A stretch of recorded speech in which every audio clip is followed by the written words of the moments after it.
खुलुमबाय बड'लेण्ड पाब्लिक रादाब नायगिरि नोंथांमोनखौ बरायबाय।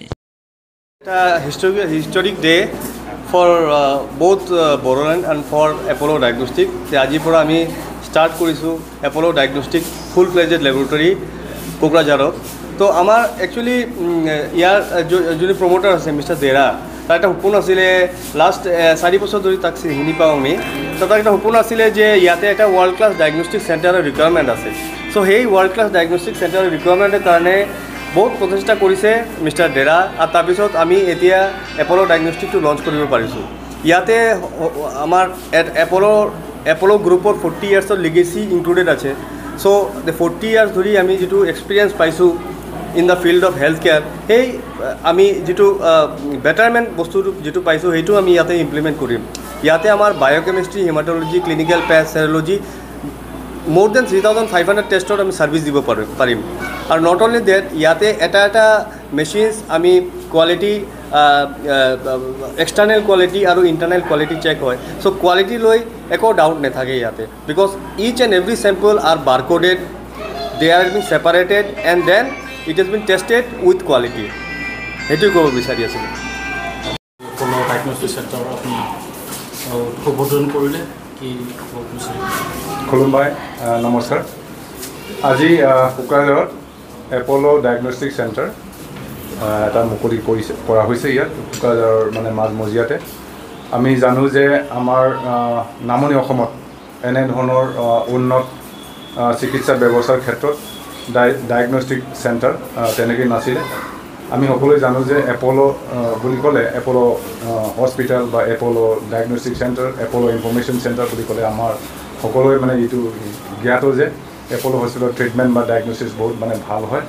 গতিকে আমি সৌভাগ্য বুলি ক'ব লাগিব যিসকল যি ব্যক্তিসকলে ইয়াত উদ্যোগ লৈ এই কেন্দ্ৰ ইয়াত স্থাপন কৰিছে। নিশ্চয় আমাৰ চিকিৎসা সেৱাৰ ক্ষেত্ৰত নামনি অসমত মানে সকলো ৰাইজৰ কাৰণে সহায়ক হ'ব আৰু ভাল এটা কেন্দ্ৰ হ'ব বুলি আমি আশা ৰাখিছোঁ।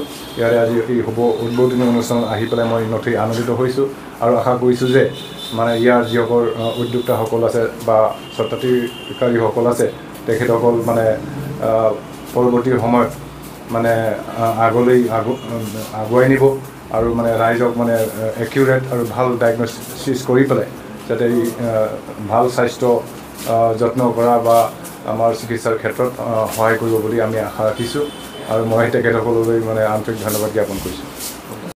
तो फर्स्ट ये कहना चाहता हूँ कि कोकराझार जैसे लोकेशन में जब मैं पहली बार आया जब इनविटेशन मिला मुझे देरा से कि आप आओ एक बार देखो कि कैसे हम यहाँ पे हेल्थ केयर में कुछ कर सकते हैं।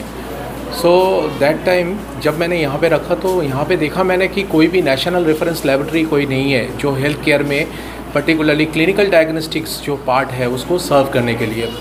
तो यहाँ से जितने भी सैंपल्स उठते हैं वो राउटेड होते थे, आइदर गुवाहाटी जाते थे या अदर्स कोई लोकेशन में जाते थे।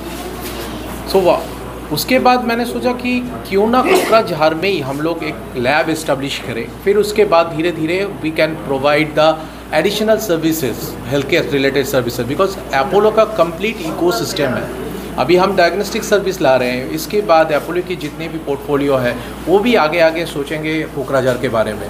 So it's a great opportunity for the future because clinical diagnostic एक फर्स्ट स्टेप होता है कुछ भी क्लिनिकल रेजिमेन के लिए, ट्रीटमेंट रेजिमेन के लिए।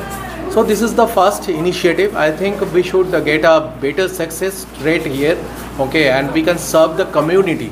That is the whole sole purpose. क्योंकि अपोलो की जो चेयरमैन है डॉक्टर प्रताप सी रेड्डी सर, उसका मोटो ये है कि हम मैक्स टू मैक्स जितनी भी कम्युनिटी है उसके पास हम पहुँचें और अफोर्डेबल ट्रीटमेंट दे सकें। So that is what the whole motto. Thank you.